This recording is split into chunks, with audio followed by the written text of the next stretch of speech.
Approchons-nous donc avec assurance du trône de la grâce afin d'obtenir miséricorde et de trouver grâce en vue d'un secours opportun. Hébreux chapitre 4 verset 16. Bien que Dieu souhaite que son peuple soit saint comme lui-même est saint, il ne nous traite pas selon le degré de notre sainteté, mais selon l'abondance de sa miséricorde. L'honnêteté nous oblige à l'admettre.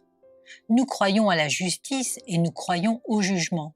Nous croyons que la seule raison pour laquelle la miséricorde triomphe du jugement est que Dieu, par un acte divin et omniscient de rédemption, a décidé que l'homme pourra échapper à la justice et vivre dans l'océan de sa miséricorde.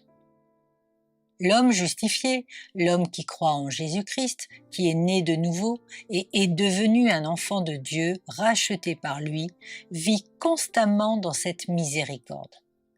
En revanche, l'homme injuste, le pécheur impénitent, vit actuellement aussi dans cette miséricorde, certes dans une moindre mesure, mais le jour viendra où il devra affronter le jugement de Dieu.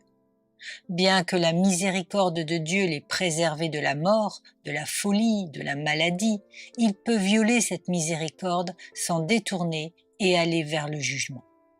Alors, il sera trop tard. Prions dans un esprit d'humilité et de repentance, car nous baignons dans la miséricorde de Dieu. Quel bel exemple nous offre la vie, la foi et l'esprit de Thomas Hooker, ce vieux saint puritain à l'approche de la mort. Ceux qui étaient autour de son lit disaient « Frère Hooker, vous allez recevoir votre récompense. » « Non, non, dit-il le souffle court, je vais recevoir la miséricorde. »